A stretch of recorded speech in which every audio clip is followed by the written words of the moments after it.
Hello दोस्तों, कैसे हैं आप सब। उम्मीद है आप सभी अच्छे होंगे और अपनी अपनी तैयारी भी कर रहे होंगे। हम लोग अपनी जेटेट का जो सीरीज़ है वो चला रहे हैं, जिसमें नागपुरी भाषा जो है पूरा सिलेबस हम लोग कर रहे हैं। पिछले वीडियो को आपने बहुत सारा देखा है और अगर नहीं देखा है तो अभी जा कर के उसमें देखिए, जिसमें हम लोग नागपुरी का परिचय देखे थे। आज नागपुरी का परिचय, उसका भाषा क्षेत्र, कहाँ कहाँ नागपुरी झारखंड में बोली जाती है, झारखंड के अलावा किन राज्यों में बोली जाती है, ये सभी हम लोग देखे थे। पहला टॉपिक कवर किए थे। आज हमारा दूसरा क्लास है।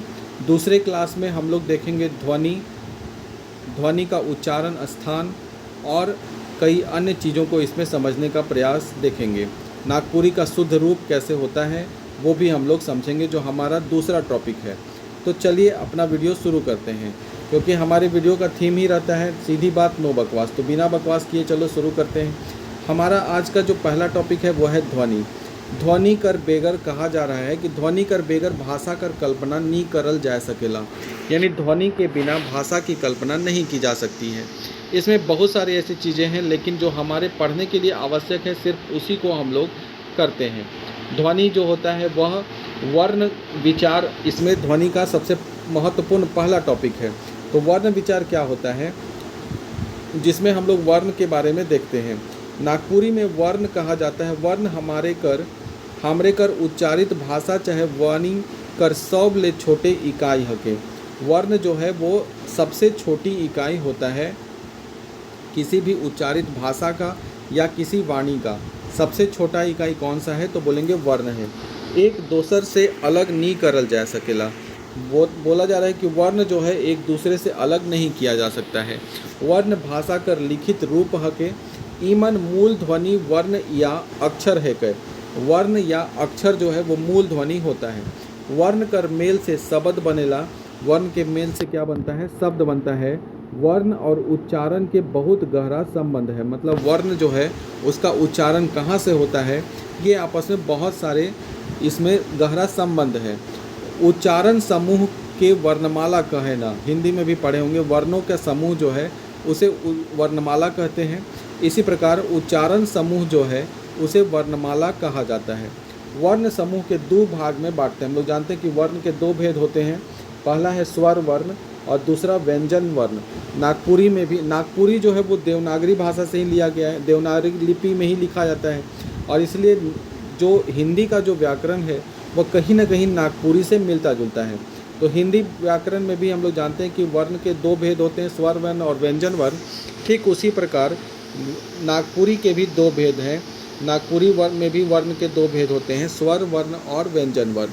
स्वर वर्ण क्या है, जिसे बिना किसी के सहायता से बोलल जाता है उसी को स्वर वर्ण कहते हैं। ठीक उसी प्रकार यहाँ भी दे रहा है कि स्वर वर्ण उ वर्ण मन के कहेला, जेकर उच्चारण बेगर किनो बाधा के अलघट्टे करल जादा, मतलब बिना किसी बाधा के स्वतंत्र रूप से अकेले किया जाता है, उसी को स्वर वर्ण कहते हैं। नागपुरी में स्वर वर्ण कौन कौन है, नागपुरी भाषा में जो वर्ण है वो 8 वर्ण में बांटा गया है। ठीक है, उसी प्रकार स्वर वर्ण को 8 स्वर वर्ण होते हैं। उसको स्वर वर्ण को हम लोग दीर्घ और हर्ष स्वर के रूप में बांटते हैं। तो अ, ई और उ है, अ, छोटी ई और उ, इसको हर्ष स्वर कहा जाता है। और आ, बड़ी ई और बड़ी उ जो है इसे दीर्घ स्वर कहा जाता है। ठीक है, तो हर्ष स्वर और दीर्घ स्वर हो गया।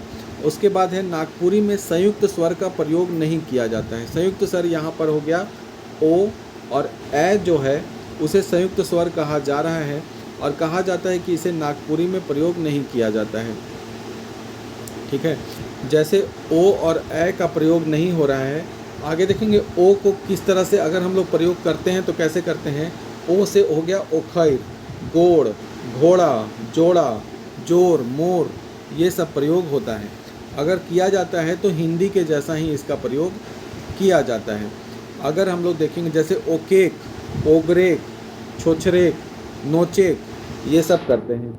और यही ए जो है उसका उच्चारण हम लोग करते हैं लेबदा, खेकटाहा, खेजा, गेजा, गछेक, खेछेक। तो इस तरह से ओ और ए का प्रयोग किया जाता है नागपुरी में। अगर हम लोग देखें तो हर नागपुरी में प्रयोग होए वाला स्वर वर्ण कौन कौन है। नागपुरी में तीन प्रकार के स्वर वर्ण का प्रयोग किया जाता है। पहला है हर्ष स्वर, जिसमें हम लोग देखें अ, ई और ऊ है, ठीक है। और दीर्घ स्वर में हो गया आ, बड़ी ई और बड़ी ऊ, ये दीर्घ स्वर का हो गया। संयुक्त स्वर की अगर हम लोग बात करें तो संयुक्त स्वर दो होता है, जो कि हम लोग देखें ओ, जिसमें ओगरेक पढ़ रहे थे, और ए, जिसमें ए से हम लोग लेबदा लगा के खे जा गा छेक छे छेक, तो ए कार की मात्रा लगा के जो बना रहे थे, तो ये हो गया संयुक्त स्वर। ई लखे नागपुरी में कुल अगर देखें तो कितना हो गया, 3 और 3 6 और 2 8, तो कुल 8 स्वर वर्ण का प्रयोग किया जाता है नागपुरी में। तो पूछा जाए कि नागपुरी में कितने स्वर होते हैं, तो बोलेंगे 8 स्वर होते हैं।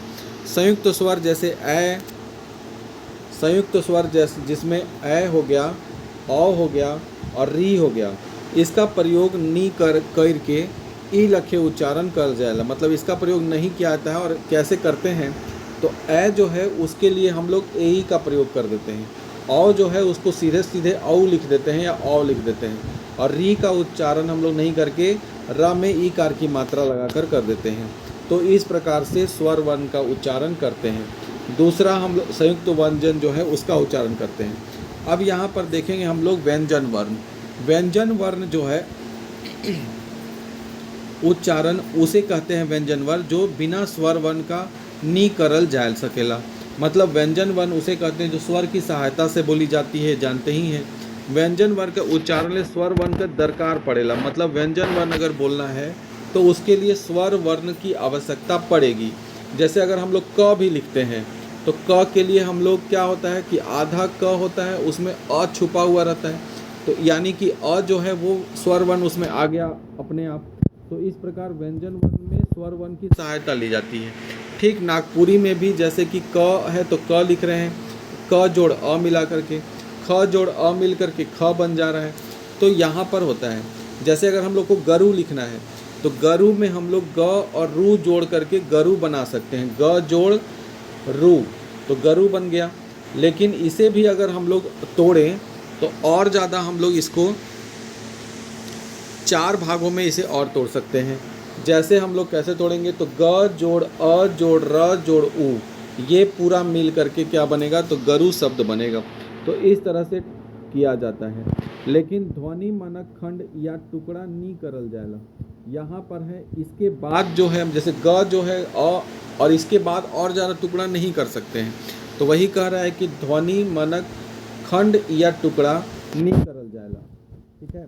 यहाँ क और ख कर संगे और लुकाए है बोल रहे हैं। जैसे कि क रहता है तो क के साथ अपने आप ही जो है क का बोलने में भी देखिए क के लास्ट में अ जो आ रहा है, तो यानी कि अ ऑटोमेटिक इसमें छुपा हुआ रहता है। इस प्रकार हम लोग करते हैं। अगर नागपुरी व्यंजन का अगर हम लोग उच्चारण स्थान की बात करें कि कहाँ से उच्चारण होता है, तो बिल्कुल हिंदी के जैसा ही है। कुछ कुछ चीज़ें यहाँ पर 1-2 चीज़ें बस अंतर है। जैसे कि क वर्ग जो होता है क से लेकर के घ तक, वो होता है कंठ से उच्चारण। अंग का प्रयोग नागपुरी में नहीं किया जाता है। तालव्य जो है जिसे च कहते हैं, तो च वर्ग जो आ गया च छ ज झ, इन चारों का उच्चारण तालव्य यानी तालु से किया जाता है। ट ठ ड ढ अगर है तो इसका उच्चारण मूर्धन्य से होता है, मूर्धा से किया जाता है। त थ द ध न जो है उसका उच्चारण दंत से करते हैं। आप समझेंगे कि यहाँ पे अंग नहीं लिखा गया है, इया नहीं लिखा गया है, मूर्धनी ना नहीं लिखा गया है, तो इन तीनों का उच्चारण नागपुरी में नहीं किया जाता है, याद रखेंगे। उसके बाद प वर्ग जैसे है प फ ब भ म, तो इनका उच्चारण ओठ से किया जाता है। तो ये हो गए स्पर्श व्यंजन। क से लेकर के प वर्ग तक स्पर्श व्यंजन कहलाया। हिंदी कर 3 स्पर्श व्यंजन जो अभी बताए, अंग, इया और ण का प्रयोग नागपुरी में नहीं करल जाएला, ठीक है। तो ये स्पर्श व्यंजन हो गया। स्पर्श के बाद हम लोग जानते हैं अंतस्थ व्यंजन य र ल व होता है। तो य र ल व, य का उच्चारण तालव्य से, र का उच्चारण मूर्धा से, और ल का उच्चारण दंत से, और व का उच्चारण दंतोष से। ये 4 हो गए अंतस्थ व्यंजन। उसके बाद ऊष्म व्यंजन हम लोग देखेंगे स और ह, क्योंकि ऊष्म व्यंजन तो स, तालव्य स, मूर्धनी स और दंत स तीनों होता है। लेकिन हम लोग जानते हैं कि नागपुरी में तलाबी स और मूर्धनी स का प्रयोग नहीं होता है, केवल दंत स ही होता है। जहाँ पे तलाबी स, जैसे शलजम भी लिखना है तो उसको सलजम लिखेंगे, ठीक है। तो इस तरह से हम लोग लिखते हैं। तो ऊष्म व्यंजन में दो हो गए, स और ह। तो यहाँ पर इन दोनों का प्रयोग जो है, स का उच्चारण दंत से, दांत से किया जाता है, और उसके बाद ह का उच्चारण कंठ से किया जाता है। यह हो गया। उसके बाद द्विगुण व्यंजन एक होता है जिसको उच्छिप्त व्यंजन भी कहते हैं या द्विगुण व्यंजन। वो दो होते हैं, अड़, अढ़, और ये दोनों जो है उच्छिप्त व्यंजन या द्विगुण व्यंजन कहलाता है। नेक्स्ट हम लोग देखेंगे तो इस प्रकार नागपुरी में कुल जमा अगर देखेंगे तो 30 व्यंजन वर्ण का प्रयोग हुआ है। कितना होता है? 30 व्यंजन वर्ण नागपुरी में होता है। तो लेकिन अगर बात करें पीटर शांति नौरंगी का, तो फादर पीटर शांति नौरंगी ने नागपुरिया सदानी बोली का व्याकरण जो सब अपना किताब लिखा है, नागपुरिया सदानी बोली का व्याकरण, उसमें व्यंजन वर्ण का प्रयोग 33 बताया है। अब ये 33 में 3 कहाँ से बढ़ गए? तो जो लास्ट के अंग या और है, इसको भी इन्होंने लिया था, लेकिन बाद में चल करके ये चीज़ों को बाकी जो विद्वान हैं वो नहीं मानने लगे। तो इस प्रकार से 30 व्यंजन वर्ण होते हैं। क्वेश्चन में रहेगा फादर पीटर शांति नौरंगी के अनुसार, तो 33 आप कीजिएगा, नहीं तो 30 व्यंजन वर्ण ही होता है।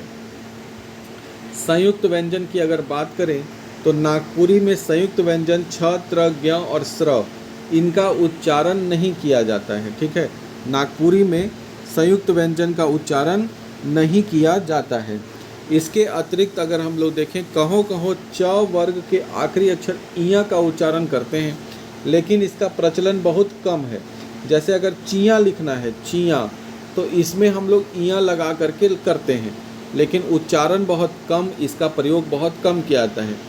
ण कर उच्चारण न के रूप में, जैसे अगर गुण लिखना है, ठीक है, तो ये जो गुण लिखना है तो उसको हम लोग गुण लिखेंगे, यानी कि मूर्धनी न की जगह न का प्रयोग किया जाता है। मूर्धनी न की जगह दंत न जो है उसी का प्रयोग किया जाता है। आपको बताए थे अभी तलाबी स और मूर्धनी स का प्रयोग नहीं करके दंत स का प्रयोग करते हैं। जैसे सलजम हो गया तो सलगम लिखेंगे उसको, ज के लिए ग का प्रयोग करते हैं। दोष हो गया तो दोष लिखेंगे। तो इस प्रकार से करते हैं। कखनो कखनो स का उच्चारण ख करल जायला। स को कैसे लिखते हैं? तो ख के रूप में लिखते हैं। जैसे पुरुष लिखना है तो पुरुष लिखेंगे, ऋषि लिखना है ऋखि लिखेंगे, ठीक है। तो तलाबी स जो है या मूर्धनी स जो है उसके लिए हम लोग ख का प्रयोग भी किया जाता है, और नहीं तो दंत स का प्रयोग किया जाता है। कहो कहो य कर उच्चारण ज के रूप में करते हैं। जैसे यहाँ हम लोग देखे थे, ज जो है वो ग के रूप में लिखा जा रहा था, उसी तरह य को भी ज के रूप में लिखेंगे। जैसे योग है तो जोग, संयोग को संजोग बोला जाएगा। तो नागपुरी में ये शब्द योजना है तो योजना बोल देते हैं। तो नागपुरी में ये सभी चीज़ होता है। हेमंत सोरेन बहुत योजना चले रहे, मैया सम्मान योजना करवा दो हमर। तो इस प्रकार योजना का प्रयोग जो है आपको सुनने को मिलेगा। छ जो है उसको ख के रूप में लिखेंगे। जैसे क्षमा नहीं बोल करके क्षमा बोलते हैं, पंछी नहीं बोलकर पंछी नहीं बोल करके पक्षी नहीं बोलते हैं, बल्कि पंछी बोल देते हैं। छतरी को खत्री या छतरी बोल देते हैं, ठीक है। तो इस प्रकार से उच्चारण किया जाता है। आगे देखेंगे त्र जो अगर लिखना है आपको, तो त्र नहीं लिख करके आप पूरी तर लिखिए, और ज्ञान नहीं लिख करके आप पूरा गेय लिखिए, गेय, ज्ञान, ऐसे लिखना होगा आपको ज्ञान को। तो इस प्रकार से लिखते हैं हम लोग। आगे चलेंगे अगर हम देखें तो नागपुरी में आधा र जो है उसका प्रयोग नहीं होता है, उसके लिए पूरा ल लिखते हैं। जैसे कि कर्म अगर लिखना है तो कर्म को करम लिखना है, कृपा को कृपा लिखना है, क्रम को करम लिखना है। तो क्रम और क्रम कर्म और क्रम दोनों एक ही तरह से करम लिखना पड़ेगा। ट्रक को टरक लिखना पड़ेगा। तो इस प्रकार से नागपुरी में र का प्रयोग किया जाता है, ठीक है। अब चलती है हम लोग देखते हैं अनुस्वार, अनुनासिक और निर्नुनासिक क्या कहलाता है।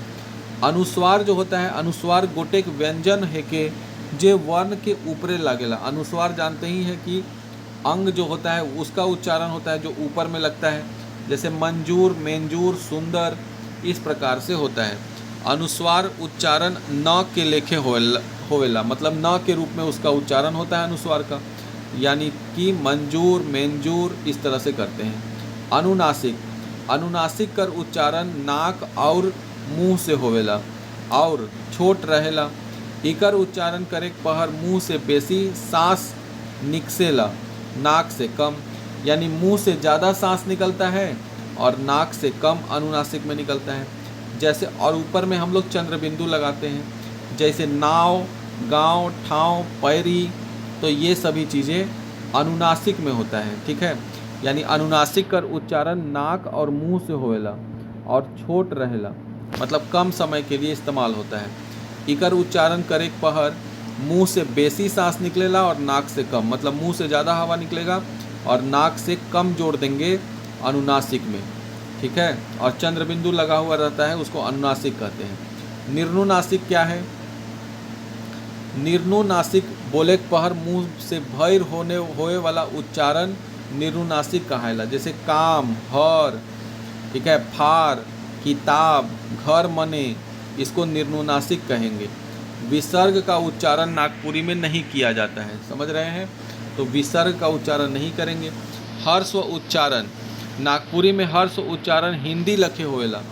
हर्स्व उच्चारण जैसे ई, उ, क, ग, च, ज, ये सभी का उच्चारण जो है जैसे हिंदी में करते हैं वैसे ही यहाँ भी करते हैं। उसके बाद देखेंगे दीर्घ उच्चारण।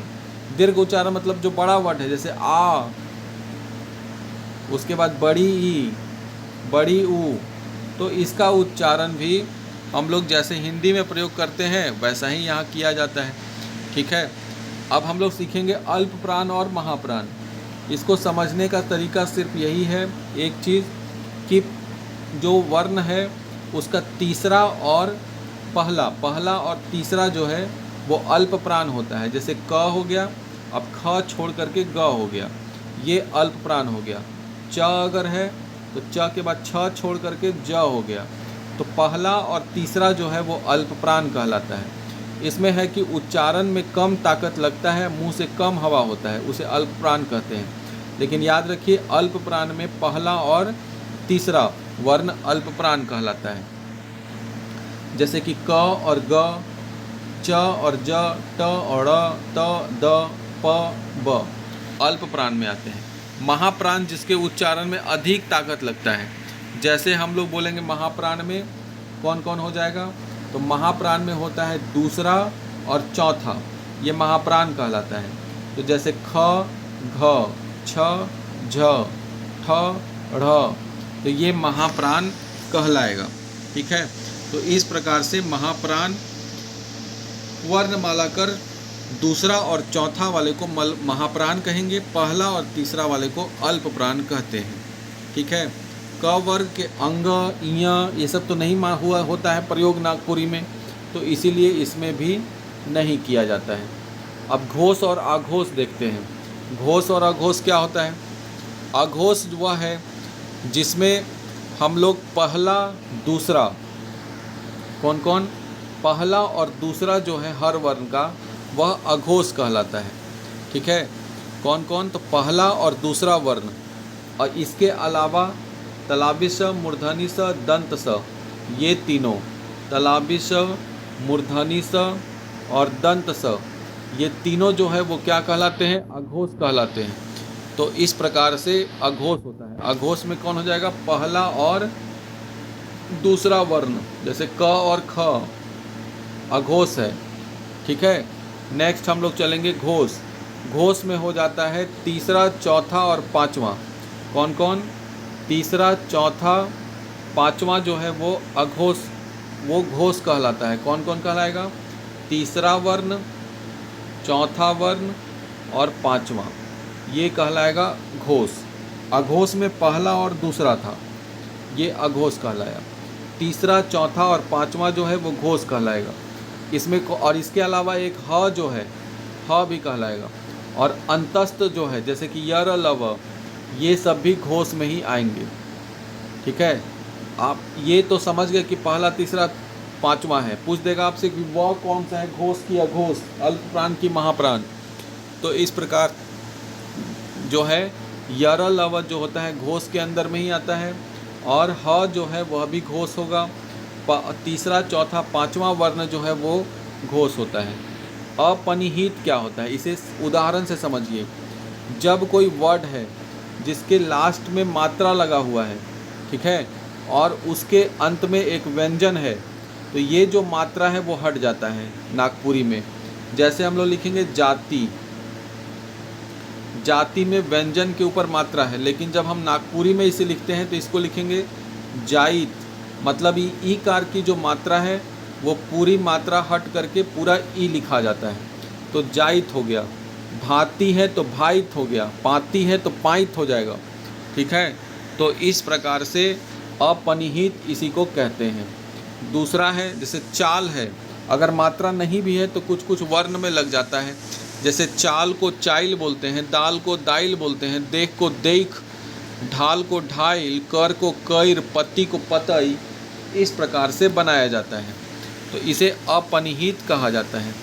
बलाघात क्या है, जब उच्चारण में हम लोग किसी चीज़ पर ज़्यादा जोर देते हैं, उस पर उस शब्द का उच्चारण करते समय, तो उसे बलाघात कहते हैं। अपनिहित के लिए अपनिहित के जैसा ही इसका प्रयोग किया जाता है। जैसे जात है तो जाइत, पात है तो पाइत, इस प्रकार किया जाता है। तो नागपुरी में बलाघात एक बरन कर अपनिहित, एक प्रकार का ये क्या है, अपनिहित ही है। आगे चलते हैं हम लोग। वर्ण कर लोप कहाँ कहाँ हो जाएगा, जैसे कौन कौन वर्ण है जो नहीं बोलते हैं, हिंदी में प्रयोग होता है लेकिन नागपुरी में नहीं होता है। जैसे कि री, ड़, श, स, छ, त्र, ज्ञ, इसका प्रयोग नागपुरी में नहीं करना है। री का ठाव री लिख देते हैं, ऋषि वाला री है उसके जगह री लगा देंगे। ण के लिए दंत न का प्रयोग होने लगता है। स के लिए दंत स का प्रयोग होता है। अक्ष के लिए छ लिखते हैं, कहीं कहीं ख भी लिखा जाता है, ठीक है। तो इस प्रकार से इसका उच्चारण होता है। जैसे प्राण लिखना है तो परान लिख देंगे, धनुष लिखना है धनुष लिखेंगे, पंछी है तो पंछी लिखेंगे, त्राण है तो तरान है। तो इस प्रकार से प्रयोग किया जाता है। आई होप कि आपको ये सब पता होगा या अच्छे से समझ में आ गया होगा। कृष्णा है तो किस्ना लिखेंगे, प्राण है तो परान, तृष्णा है तो तिरिष्णा। अभी हम सारा जो है वो थ्योरी कंप्लीट कर रहे हैं। एक बार कंप्लीट हो जाए उसके बाद पूरा सिलेबस 10 या 12 टॉपिक ही है। पूरा सिलेबस कंप्लीट हो जाने के बाद हम लोग प्रीवियस ईयर क्वेश्चन भी करेंगे, उससे मिलता जुलता हम लोग जो है MCQ क्वेश्चन भी करेंगे। तो आप चैनल के साथ लगातार ऐसे ही बने रहिए। आपको जो है नागपुरी का पूरा सटीक आपको पूरा सिलेबस इस चैनल पर आपको मिलेगा। तो आज का वीडियो यहीं तक रखते हैं। अगर आपको आसानी से समझ में आया होगा तो चैनल को लाइक कीजिएगा और सब्सक्राइब कीजिएगा, और कमेंट करके अपना राय ज़रूर दीजिएगा कि इसमें और किस प्रकार से बदलाव किया जाए। धन्यवाद।